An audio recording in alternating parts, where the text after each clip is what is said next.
নজর রাখবো পরবর্তী সংবাদে। রাজ্য মহিলা কমিশনের পক্ষ থেকে কৃতি সংবর্ধনা জ্ঞাপনের অনুষ্ঠানের আয়োজন করা হয়। আজকের সম্মাননা অনুষ্ঠানে উপস্থিত ছিলেন রাজ্যের পদ্মশ্রী জিমন্যাস্ট দীপা কর্মকার, অন্যদিকে উপস্থিত ছিলেন পদ্মশ্রী প্রাপক স্মৃতিরেখা চাকমা এবং তার সঙ্গে রাজ্য মহিলা কমিশনের চেয়ারপারসন ঝর্ণা দেববর্মা উপস্থিত ছিলেন। অর্থাৎ ত্রিপুরা রাজ্য মহিলা কমিশনের উদ্যোগে কৃতি সম্মাননা প্রদানের আয়োজন করা হয়। মাধ্যমিক এবং উচ্চ মাধ্যমিক পরীক্ষায় যারা সফল হয়েছে, যারা কৃতিত্ব অর্জন করেছে, তাদেরকেও সম্মাননা প্রদান করা হলো উপস্থিত নেতৃত্বদের হাত থেকে।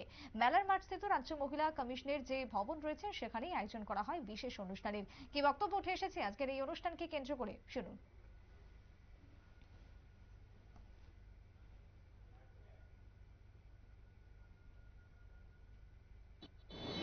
রাজ্য মহিলা কমিশনের উদ্যোগে এই রাজ্যের প্রতিভাবান মাতৃশক্তিকে, নারী শক্তিকে কৃতি সম্মাননা দেওয়ার জন্য একটা ক্ষুদ্র আয়োজন করা হয়েছে।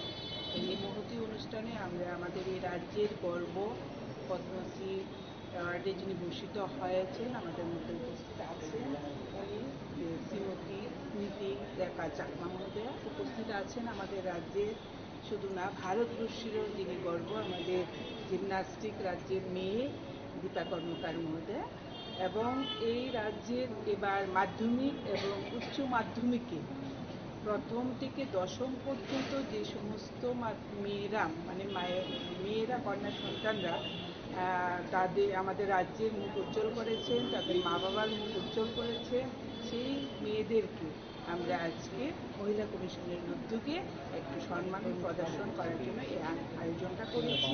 তো সত্যি আজকে এত ভালো লাগছে যে আমাদের মহিলা কমিশনের এই মুহূর্তে অনুষ্ঠানে ওনারা উপস্থিত হয়েছে এই অনুষ্ঠানকে সাফল্যমণ্ডিত করার জন্য।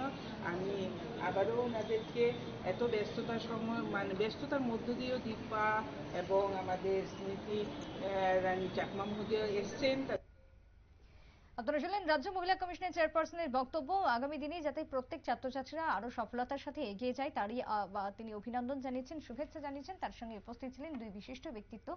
একদিকে ছিলেন স্মৃতিরেখা চাকমা, পদ্মশ্রী প্রাপক, এবং অন্যদিকে ছিলেন দীপা কর্মকার, জিমন্যাস্ট। ছোট্ট বিরতির পর ফিরে আসবো, সঙ্গে থাকুন।